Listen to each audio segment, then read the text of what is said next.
do not own the rights to this book. I would love to share it with you, but right now, due to COVID-19, I am not able to be in my classroom. So YouTube, again, I do not own the rights to this book. It is written by Bill Nye, but I am going to share it with my fourth graders.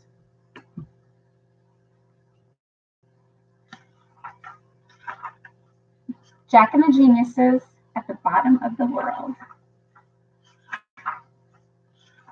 Chapter 1, Attack of the Pizza Bot. In the alley, Fred hovered above us, awaiting instructions. His 4 spinning blades buzzed like dragonflies. Ava tapped the cracked screen of her old smartphone, then dragged her fingers slowly from the bottom to the top. Fred rose higher. Should I start? Ava asked. Absolutely, I said. Matt leaned forward and looked over at me. His head tilted slightly. You're sure this is legal, Jack? Nope, definitely not. I'd already checked, and this sort of thing was completely against the law. But the neighborhood wasn't even awake yet. There was no one around to catch us, and we absolutely had to find out what was going on in the building across the street. It's totally fine, I lied. Trust me. Fred spun, tilted forward, and zoomed toward his target. Did I mention that he was a robot? A plastic cube, basically, with a long camera, some electronic brains, motors, and batteries, and miniature fans attached to 4 mechanical arms. A pretty simple drone. I guess, until you figured that my 12-year-old sister built him from scratch, at our kitchen table, from a collection of spare parts. The name was Ava's choice, and although Matt guessed the initials stood for Flying Robotic Electronic Drone, she swore she just liked the name Fred. By that point, she'd also built a dangerously fast motorized skateboard called Pedro, and a talking toaster named Bob. Pedro had sent me tumbling into a pile of overstuffed trash bags a few weeks earlier, and poor Bob exploded after some sesame seeds caught fire. That was a real shame. I liked Bob. He had a nice, light touch with bagels. As Fred flew higher, my brother and sister huddled around the screen of her laptop, but I crept out of the alley and watched the robot approach the strange building. We live in Williamsburg, Brooklyn, across the East River from New York City, and new apartments and offices are always popping up around us. Most of them are pretty similar, but then this one went up last year that was just plain weird. 10 stories tall and skinny.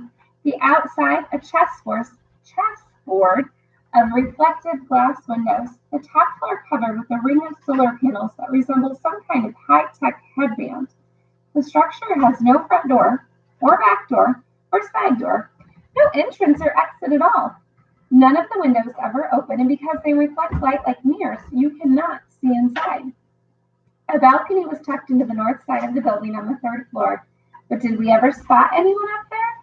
An old lady in her flowery bathrobe drinking coffee? A bald man in a ribbed tank top scratching his hairy armpits as he stretched? A kid braiding the fur of her pet llama? Nope, not once. So we started guessing what really went on inside. Hypothesizing, as Matt would say. I was hoping the new tower was the headquarters of an evil billionaire plotting world domination.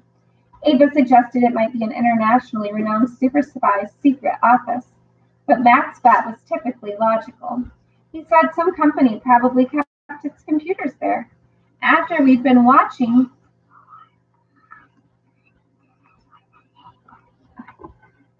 the building for months without discovering a single clue, I begged Ava to use Fred.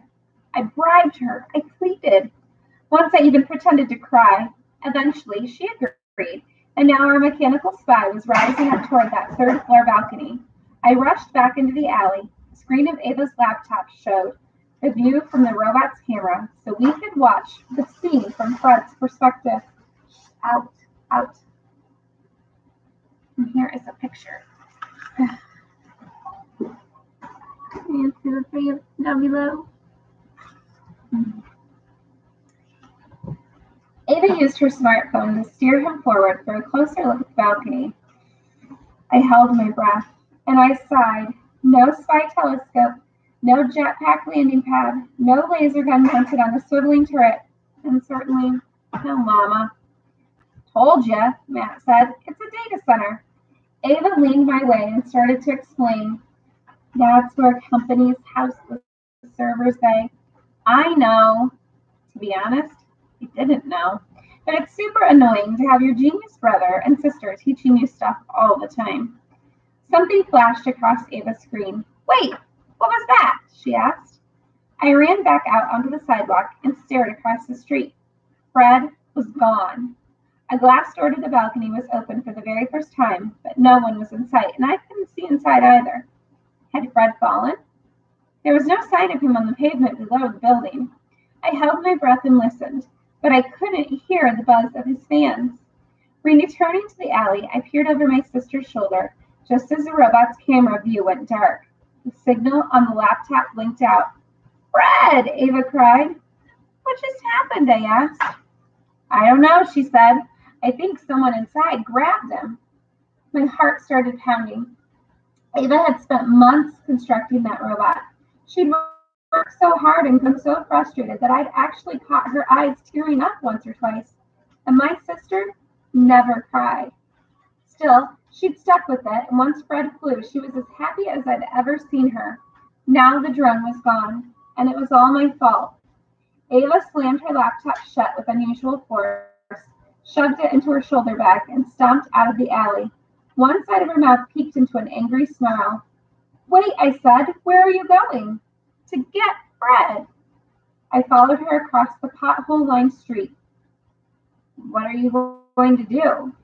She locked her fingers and cracked her knuckles. Shout, yell, make some noise until someone answers. You'll wake the whole neighborhood. Too bad, I'm getting Fred back. As we squeezed between two parked cars with dented bumpers, I stared up at the balcony. Let me try something first. It's not like there's a front door, Matt called out from a few steps behind us. You can't just knock, you know. No, but I could climb. Most of my experience was with trees, as I'd spent pretty much all of 3rd and 4th grade hiding from my foster family in a backyard oak. Normally, I only scaled buildings when we locked ourselves out of our apartment, but this was an exception. I hurried ahead of Ava and inspected the building's walls up close. The edges of the square windows were deep enough to grip. The building sloped in slightly as it rose, so I wouldn't be going straight up. I was sure I could make it. And if someone yelled at me, I was just a kid trying to get his toy robot back. Matt leaned back against the building, clasped his hands, and held them at his waist. I tightened my shoelaces, grabbed his shoulders, planted my right foot in his hands, and pushed myself up. At 15, my older brother was already taller than most adults, so he was a good ladder, and the climbing was easier than expected. The window edges were a few inches deep. The big problem was the windows themselves. You couldn't see through them from the outside, but they were also strangely slippery, as if they were coated with some kind of invisible grease. What's wrong? Ava asked. I told her. Matt ran his finger across the glass, then waved it in his nose and dabbed it against his tongue. Interesting, he said. No smell, not much of a taste either. He walked a few feet and swiped another pane. All the windows seemed to be coated with it. I wonder why, Ava said. Maybe it's to prevent people from climbing, he said. Thanks, I said. That's really encouraging. Moving slowly, I focused on my grip. Between the 1st and 2nd floors, I stopped to rest. How much farther? I asked. 3 meters, Matt said. Or about the height of a basketball hoop, Ava translated. Be careful, Jack. Take your time. But hurry up, Matt said. A car turned the corner and started rolling toward us. Act natural, Ava said. She faked a laugh. Matt copied her. My task was a little more difficult. How are you supposed to act natural when you're clinging to the side of a glass building at 6 in the morning? The car cruised past without slowing, but the neighborhood was definitely coming to life. Delivery trucks were rumbling down the avenue a block away. A small bell chimed as the owner of the German deli across the street propped open his door. I needed to hustle. An arm's length from the balcony, I reached for the next window edge, and the fingers of my right hand slipped. I tried to push them against the glass, hoping to stop myself from swinging, but my right hand slid like a hockey puck across the frozen pond. The fingers of my left hand lost their hold. My feet lost contact with the building, and a second later I was airborne, falling backward, a bird without wings. My landing pad was going to be a wide square of concrete. I wrapped my head in my bare arms and shut my eyes hard. Matt shouted, Ava yelled, but the sound of their cries were muffled by an explosive hiss. I braced for a brutal slam against the pavement, then hit something else. Instead of smashing down onto the concrete, I bounced. In midair again, I opened my eyes and glanced down. The hiss had been the sound of some kind of cushion inflating, and now I was gently bouncing to a stop on what looked like a bouncy house from a kindergartner's birthday party. The material was smooth to the touch and almost shiny.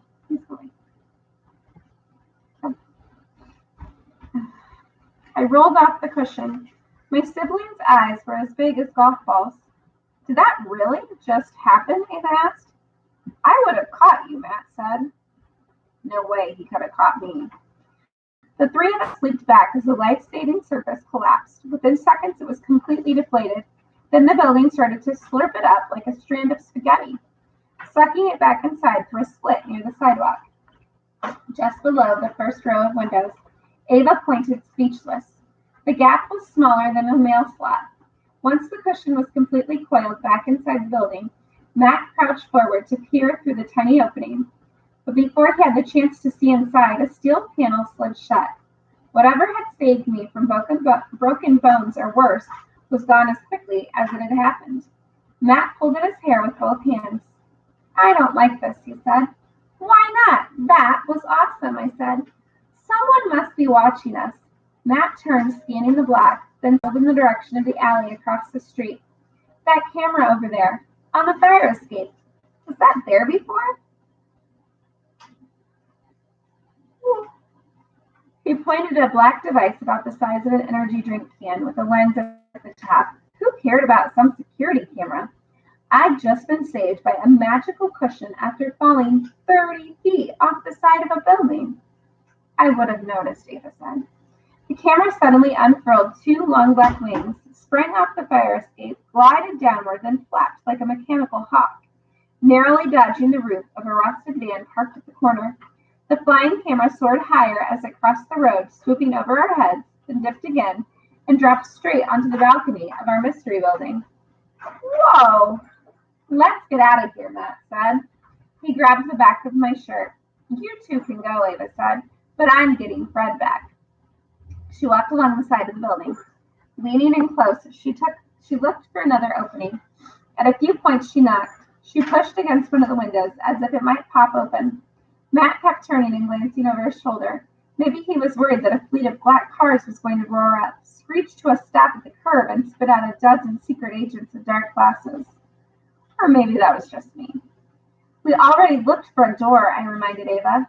Maybe we missed something. She raised her eyebrows at Matt. Are you going to help or just stand there looking scared? Fine, Matt barked back. As my brother crossed the road for a different view of the building, I wondered if there was an easier solution. What if we just had to ask nicely? I pulled out my pocket-sized spiral notebook, dashed out a quick but sincere apology to the owner of the building, and tore the page loose. At the curb, I found a chunk of asphalt about the size of a large green grape. Wrapped the paper around it, aimed, and tossed my message up toward the balcony. Once the little rock left my hand, I wondered whether I should have stopped to think through my plan. An apology delivered by a broken window probably wouldn't be that effective. I closed my eyes and winced, waiting for the sound of shattering glass. Thankfully, my message landed safely on the street, but on my third attempt, I succeeded, without breaking a single pane. Ava returned to the front of the building. What did you just do? She asked. Nothing. I lied, Matt said, crossing back over to our side of the street. Follow me. I think I know the way in. What? How? Ava asked. We waited as a blue minivan clunked down the street, and Matt explained as he led us back across the street to the alley. I was thinking about rabbits. Rabbits? I asked. Yes, and they're warrens in particular. For safety reasons, they have multiple entrances and exits to their homes, and none are right next to the main living area. You think rabbits live in there? I asked. The words were hardly out of my mouth before I started wishing I could reel them back in. No, Jack, Matt said. I don't think that building is occupied by giant, hyper-intelligent bunnies. I tried to stop myself from imagining those rabbits. I was unsuccessful. Would they still eat carrots? Would they order takeout from the burrito place up the block? Would they wear tuxedos? Yes. They would absolutely prefer elegant evening attire. Naturally, Ava understood what Matt was trying to say. So the front door is here across the street, she asked. But where? Well, rabbits cover their entrances with leaves and brush, the sort of thing you'd normally find around a field or lawn or hill. Now I was really lost. The dumpster? Ava guessed. Exactly, Matt said. It's the sort of thing you'd expect to find in an alley. He hurried over and tapped the side with his fingers. Look, the paint has barely been scratched. I bet it's not even a dumpster at all. What if it's some kind of elevator? I opened the container's heavy black lid. A hurricane of horrible smells attacked my nostrils. The stench was like a combination of rotting ham sandwiches and spoiled milk. Nope, definitely a dumpster. My brother's shoulders sank. Really? Wait. Ava was crouching at the base. This thing is on rails. There's some kind of electric motor under here, but I can't figure out how to activate it. Ava swept her fingers along the underside of the dumpster. Matt checked near the lid, then ran his hands across the logo, painted on the left side. What does HWI stand for? I asked. I don't know, Matt said, but look closely at the I. The dot above the lowercase letter was actually a small square piece of see-through plastic with a red button behind it. Matt and Ava both stood frozen, unwilling or unable to take the next step. See, that's one of my rules. When you hang out with geniuses, it's hard to find a way to be useful. So I plan. I scheme. Occasionally, I talk my siblings into situations they'd avoid on their own, but that never feels like enough. So I'm usually the one who takes the risks. Sometimes that means testing a rocket-powered skateboard named Pedro. Sometimes it means jabbing at a cleverly hidden button to see what happens next. I used a fingernail to pry open the plastic cover, pushed the red button with my thumb, then jumped back as the dumpster instantly slid to my left along the alley wall, revealing a large rectangular hole in the pavement and a set of aluminum stairs. While Matt and I stared in shock, Ava started right down. I'm coming to get you, Fred, she called. Wait, Matt said. There was no point trying to stop Ava. Her boots clanged on the metal stairs as she descended. Matt followed. 3 steps down, he tripped and had to grab the railing to prevent himself from tumbling to the bottom. Poor Matt. His feet had stretched 2 sizes since the winter, and he was still figuring out how to steer them around. Normally, I laughed when he stumbled, so he glared up at me immediately. I held up my hands. I didn't say anything. The air inside was cool, but not cold. It smelled slightly of bleach. Dull yellow lights shined below us. Halfway down the stairs, I nearly leaped when the dumpster above slid back over the opening in the pavement. Ava didn't react, though, so I certainly wasn't going to admit to being petrified. The stairs stopped at the top of an enormous escalator rolling down into total darkness. We paused. I tried to look tough but cool, like one of those old-fashioned fighter pilots in their leather jackets and dark sunglasses. Jack, do you need to go to the bathroom? Matt asked. Apparently my tough face wasn't working. We're not going down there, are we? Matt asked Ava. You can wait here if you want, Ava said. After matching deep breaths, my brother and I followed her. Lights began brightening in front of us, dimming at our backs. Ava was smiling and she turned around. Smart lighting. Sensors activate the bulbs when you get close. The escalator ended 2 or 3 stories down, but another was right beside it. The air had a dusty and metallic smell now, and Matt guessed we were 100 feet below the pavement when we finally reached the bottom. A square platform I could cross in 3 steps. The air was colder here. I shivered. In front of us was a normal-looking door. Neither of my siblings moved.